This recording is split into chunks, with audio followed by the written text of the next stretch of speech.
Today on Jeep News, we are talking about our private eye investigation of the Toledo assembly plant. 2 trims, one coming for the Wrangler and one coming for the Gladiator, as well as just the overall speculation of what's going on in the current Jeep market. It's October, so sit back and enjoy this episode of Dirt Road Cred's Jeep News. What's going on, guys, and welcome back to the channel. It has been an absolutely busy past week or so. The past weekend, we actually made a trip out to Michigan to go spend some time with Jared and his team at America's Most Wanted 4x4 open house. Rushed through that, got home Sunday evening, and then Monday morning had the juice out here on jack stands, and we added a Clayton lift kit. Now is your chance, though. You have the chance to win a lift kit just like this. Be sure to check out the website for all the official rules, but we wanted to make mention of that before we go too far. Once all that slowed down, though, let's talk about the story that we made while we were out there. Because on Friday when we drove out, you better believe we made a detour and stopped in Toledo and drove by the plant. It almost felt like we were private investigators rolling around trying to monitor where the security guards were and if they even knew who Dirt Road Cred was, because we were trying to get an exclusive look at what might be coming. Now, first and foremost, there was an absolute sea of purple rain. It was almost like it was raining purple and there was a sea of purple rain out there. So purple rain for the Rubicon Wranglers are being built, and they're sitting there, and a lot of them are loading on train cars and ready to go. We saw all sorts of Gladiators, all sorts of Wranglers. If you have never had a chance to drive by it, it's absolutely awesome to just see the sea of Jeeps that are out there. But we circled the plant a few times because the last time we drove around the Toledo assembly plant, we were by the paint booth and we saw the first spray out of a purple rain tub before it was launched. We were hoping to see that gold color. We were hoping to see any colors back there, but it was pretty much barren. They must have knew we were driving by. They tucked everything inside on Friday because there was not really much for us to see. One cool thing we did get to see though, Ryan, how about it? A whole tractor trailer load of Gladiator frames. So it was actually really cool to see because I was like, man, look at the frame horns. Yeah, that's definitely a Gladiator frame. Really cool to see some of that stuff get trucked in there. And then I would say just see the absolute insane amount of Wrangler and Gladiators. But after we left Toledo, had a chance to look at everything that was going on, it really got us thinking, what the heck is going on with the 26 model year? You know, Ryan and I talk a lot on and off camera just about our personal opinions, our perspectives, and then some of those maybe ideas or things that we talk about actually come to fruition. Really, the first sort of any marketing for the 26 was rain being posted on Jeep's social media. The unfortunate part about the rain Wrangler is that right now, as of the filming of this, which is October 6th, you can only get it on the Rubicon trim. So they launched the rain for the Wrangler, and I think they just wanted to try and capitalize on putting it on a higher trim so you earn more revenue because it is a higher trim. And I'll be honest, when we were out there, we stopped right at the last moment, and there was a sea of them that looked like they were all coming from the upfit shop because they were getting the Extreme Recon packages, but they were all being ready to ship. Now, the other unfortunate part is that if you like the rain, or I guess this would be a cool spot, is that you can get it in any Gladiator trim. So right now you could order the rain in a base sport. And in fact, Anthony down at Sands, he has a couple ordered in dark skies and different trims while he could, because he is also not sure about how long that is going to last. But overall, the speculation is pretty hard right now. It almost seems like, as Ryan put it off camera, Jeep is almost in like a growth year, or just a let's keep to our base. Let's not do anything too crazy right now and just see if we can make it through the 26 model year. I know they've been hurting pretty bad with different amounts of sales from dealership lots, pushing different trims, and then also just kind of that price cut that wasn't absolutely insane. I think people are holding off right now on purchasing vehicles. I've probably seen across all of the big names the biggest incentives I've ever seen to purchase a brand new vehicle. I would say that you're seeing crazy discounts from Ford, from Chevy, from Toyota, and really Jeep has been coming up with some pretty big bonus allowances and discounts, but nothing that's been, nothing, that's like PA, that's very PA, nothing, JK. Yeah, don't you know? But nothing that's really been anything insane. You know, we're still seeing the prices up there very high compared to really its only competitor, the Bronco. And rumor is on the back end that we may be seeing a redesign for the Bronco quite soon too. So is Jeep preparing to either be reactive or proactive with the Bronco? Because if, say, with Bronco would redesign and put something crazy under the hood or make it really insane, do they want to hit it first or wait to see what they do? Because I'm sure they already know what they're doing. All these guys talk. But I'm very curious with all that. So no manuals yet either. Everyone's been asking about the manual Wrangler. Haven't seen any. No manual Gladiators. And then no 4xEs yet either. So it's kind of a bit It's a bit odd. I don't know if they're waiting on something else to happen. I know all that carb stuff we went over in the last video. Are they considering all that into their play? Because that ended now, right? Well, it ended for all the other.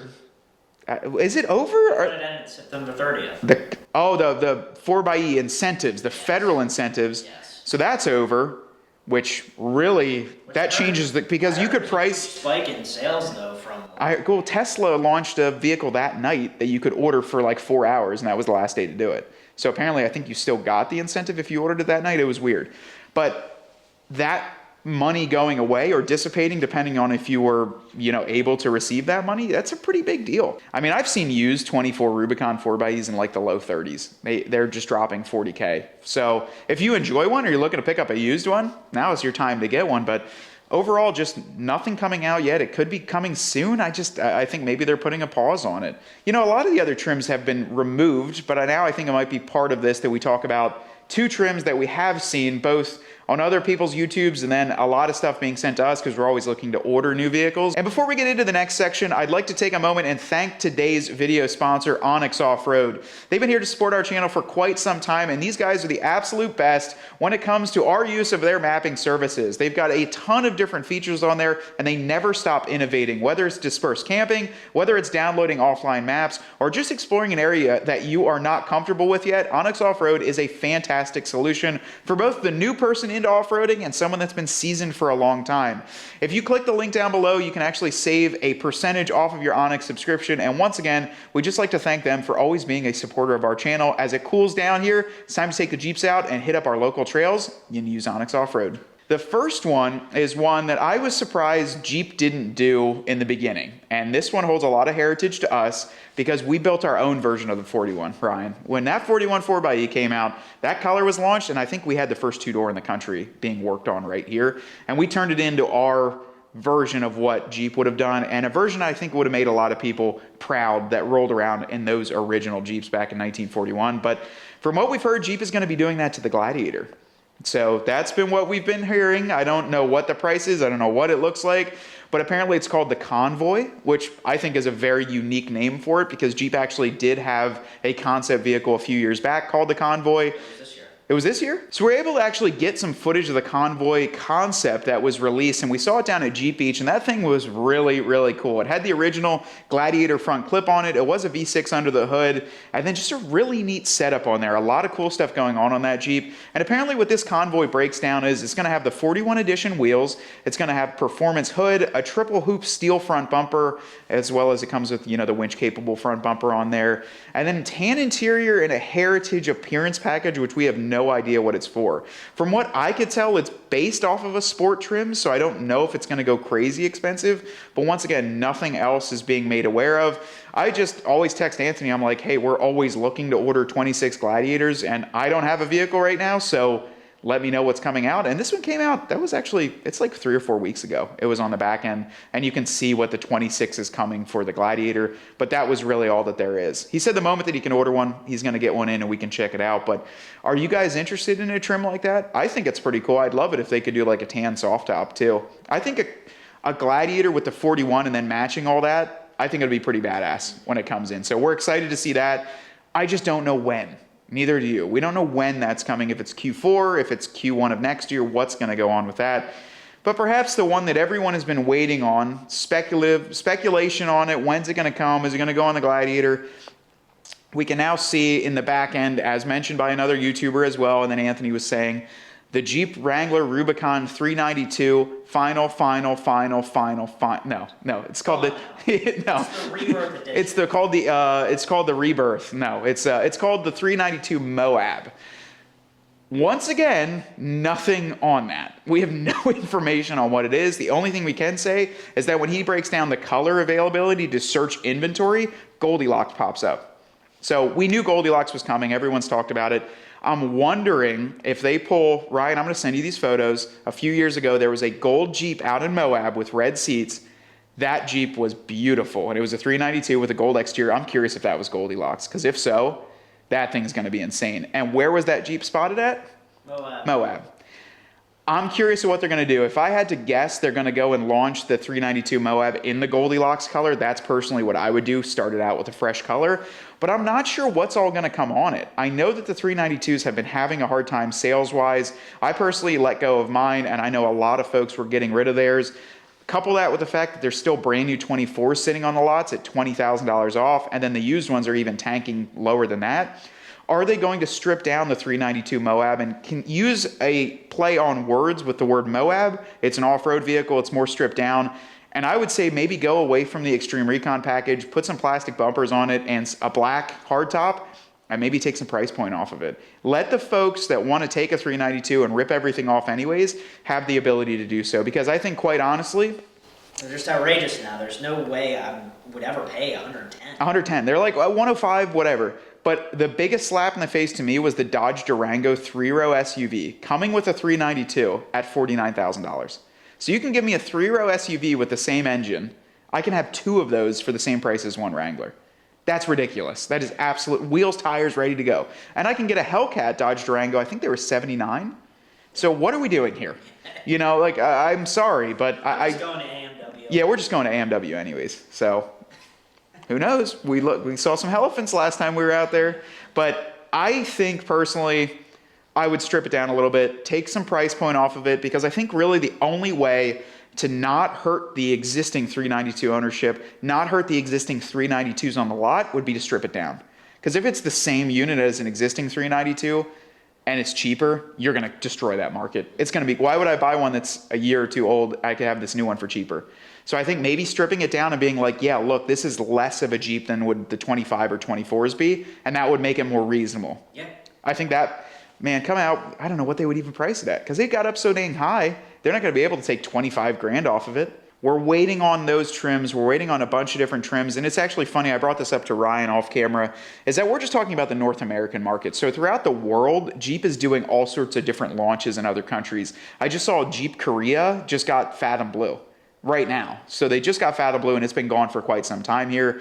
I also saw something that Jeep Mexico was getting 50 of the Rubicon 392, so a very limited run. And a lot of different other countries get different deals and different trims, including the, I don't know if it was India or it was Pakistan, where it was getting the 41 edition with like factory power side steps, dash cameras, all this stuff. And it's like, Where's that here? you're dealing with the whole world, and we're looking at North America, but I think they need to bring it all back. And I would argue, I'm not sure what the highest sales figures are, but I would argue North America is probably the highest Jeep Wrangler and Gladiator consumers throughout the country. I'd be curious if someone in other countries could chime in, if you guys are from other countries, and tell me what that looks like. But I've seen some dealerships in Australia closing down. That's been the biggest thing, is Jeep dealers in Australia are closing. There's a lot of turbulence throughout the world. So, and some more on the 2026 Wranglers. We actually got some really cool messages from our buddy Tyler Cohn down south, and he said he started to get some 26s on the lot. He had a Mojito come in and he sent us a photo of the quick release door latch. I'm excited to try that out in person and see if it can be retrofit into the past editions. You know, if it's possible, we're going to try and get it done here under CRED.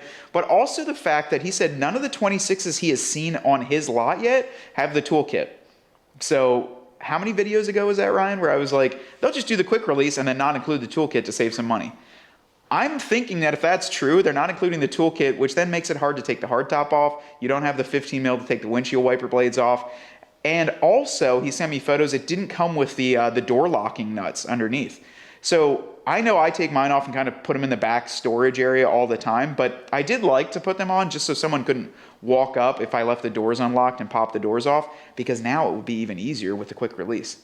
So back in the day, you would have had to have a Torx, and I say back in the day, currently, you'd have to have a Torx to release that latch, and then you could pick up the door. Now you just have a pin, so you don't need any tools to get the doors, though it truly is toolless to get it off right now. But they've cut costs, it looks like, by taking those pin locks away and by the toolkits. So an interesting move. And another one that kind of makes it just seem like this is a change year. They're starting to get some stuff moving, but they're not really sure what they want to do yet. But guys, as we close this one out, let us know what you think down below in the comments. Just currently, what's going on with the 26 Wrangler? What's going on with the Gladiator? Is Jeep kind of in that hold-off point where they're just waiting to see how the cards are folded, how they're laid out here, and they're just not putting all their eggs into this basket. They're kind of waiting to see what happens because obviously, you know, they're coming up closer to when they would typically do a redesign. The JK lasted, that was going on 11 years. The 2018 was the final year of it. And then every other model is around that 10 or 11 year time span. Actually, these are longer. The TJ was 9 years, or I want to say, yeah, it was 9 years. So a lot of that is kind of playing into the fact that I'm thinking we're going to see a redesign probably by the year 28. And that might sound like it's a long time off, but next year they'll be releasing the 27 model years. And then in 27, they'll launch those. If they do a redesign, they've got to be thinking of what they're going to be doing. I think there's a lot of economic factors that go into probably why they're not launching too much right now. Interest rates on vehicles are still absolutely crazy. So I'm thinking a lot of that's going to have to change. And then maybe they'll try and launch it with a coincidence of, hey, the interest rates dropped, or this dropped, or that happened, let's launch a new Wrangler, let's launch something people are excited, they're ready to buy. So a lot really happening there. But, you know, from our side of it, we got a lot of cool stuff going on. So if you guys haven't checked out the video, we lifted the juice. That thing got lifted, and the quote Ryan said, if the juice don't look like this, it ain't worth the squeeze, or something like that. I thought that was hilarious. But that thing looks beautiful. Clayton 3.5-inch Overland Plus suspension system. Huge shout out to our friends over at Clayton, and then also for giving us the chance or the opportunity to, you know, give you guys the chance of potentially winning one of these things. I know we brought it up in the beginning, but thank you to everyone that's been picking up stuff on the site. Obviously, it's no purchase necessary, so read the official rules. Everything's loaded up in there, but really, really cool opportunity for us. We've got that thing lifted up. Next, I think, is just do a transplant underneath the hood, so we'll see when that happens. We want to do bumpers, we want to do some different things to it, and then really start playing with that bed. But the 41, that's not gotten too much done to it lately. That one's just rolling around. We're enjoying the heck out of it. We'll have a couple new graphics put on there, and then it will be at SEMA 2025. And let's just say this one will fit in with the theme that CATSkin has going on this year. We can't say too much more, but I think it's going to be really, really cool in that booth. Either way, though, this has been fun. Thank you guys so much for watching. We cannot wait to check out the 26s, and thank you guys so much for the support. We're grinding. We want to hit 100,000 subscribers by Daytona Jeep Beach. That's our goal, right, Ryan? So hype the video. Yeah, they lets you like hype it up like you would hype up your boys. Like you can click the hype button on YouTube. So if you click it, it helps creators that are our size compete with some of those big boys like Mr. Beast and some of those guys. This can actually get pushed to the folks that want to see it. So hit that hype button. But until next time, Ryan's behind the camera and I'm here talking to you. We want you to get out there and earn yours.